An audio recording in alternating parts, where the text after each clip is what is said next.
ইট মারলে পাটকেল খেতে হয় প্রবাদে আছে। অর্থাৎ ভারত প্রথমে পাকিস্তানে আক্রমণ করেছিল, ঠিক তেমনইভাবে পাকিস্তানও প্রস্তুতি নিয়েছিল যে কখন কোন সময় ভারতে আক্রমণ করা যায়। ভারত এক্ষেত্রে সর্বাত্মক প্রস্তুতি নিয়েই ছিল, কেননা ভারত জানতো যে তারা যেহেতু আক্রমণ করেছে তাহলে অবশ্যই তাদেরকেও পাল্টা আক্রমণের শিকার হতে হবে। আর সেই সময়টা পাকিস্তান চয়েস করলো গতকাল রাত 11টার সময়, যখন মানুষ এখনও ঘুমায়নি, অর্থাৎ রাতের প্রথম দিকেই পাকিস্তান ভারতে আক্রমণ করলো। ভারতের ভিতরে বিপজ্জনক সাইরেন বেজে উঠল এবং তাদেরকে বিমানবন্দরগুলো বন্ধ ঘোষণা করে দেওয়া হলো। স্কুল কলেজ ইতিমধ্যে অনির্দিষ্টকালের জন্য বন্ধ ঘোষণা করে দেওয়া হয়েছে। পাশাপাশি ধর্মশালাতে অনুষ্ঠিত আইপিএল ম্যাচ পাঞ্জাব কিংস এবং দিল্লি ক্যাপিটালসের মধ্যকার ম্যাচটিও বন্ধ ঘোষণা করে দেওয়া হয়েছে।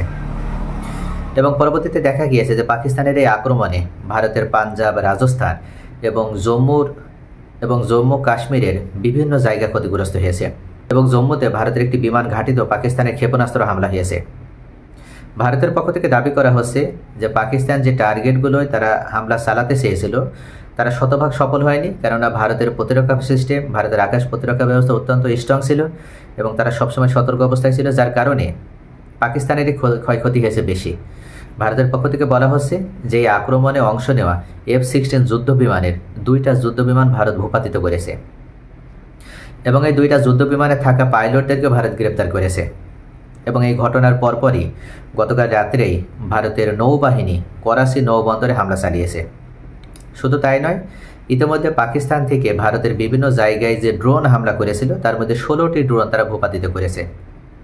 তবে পাকিস্তানের ISPR, পাকিস্তানের পক্ষ থেকে এই যে ভারতের মিডিয়াগুলো যে সংবাদগুলো প্রচার করা হচ্ছে এই সংবাদগুলোকে সম্পূর্ণ ভিত্তিহীন, মিথ্যা এবং বানোয়াট বলে উল্লেখ করা হয়েছে।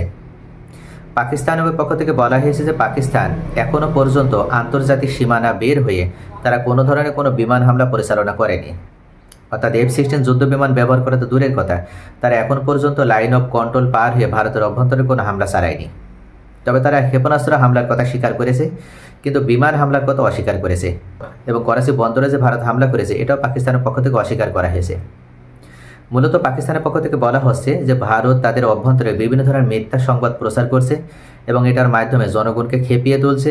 শুধু তাই নয়, জনগণকে খেপিয়ে তোলার মাধ্যমে পাকিস্তান যে সন্ত্রাসী রাষ্ট্র, পাকিস্তানের বিরুদ্ধে যে প্রতিশোধ নিতে হবে, পাকিস্তান যে আমাদের অস্তিত্বের জন্য হুমকি স্বরূপ, এই ধরনের প্রোপাগান্ডা ছড়ানো হচ্ছে। এবং আরও ভারতের বর্তমান ক্ষমতাসীন বিজেপি দল তারা চেষ্টা করছে যে এই ধরনের কৌশল অবলম্বন করার মাধ্যমে কিভাবে আবার পাকিস্তানে পাল্টা আক্রমণ করা যায়, তারা সেই কৌশল অবলম্বন করছে।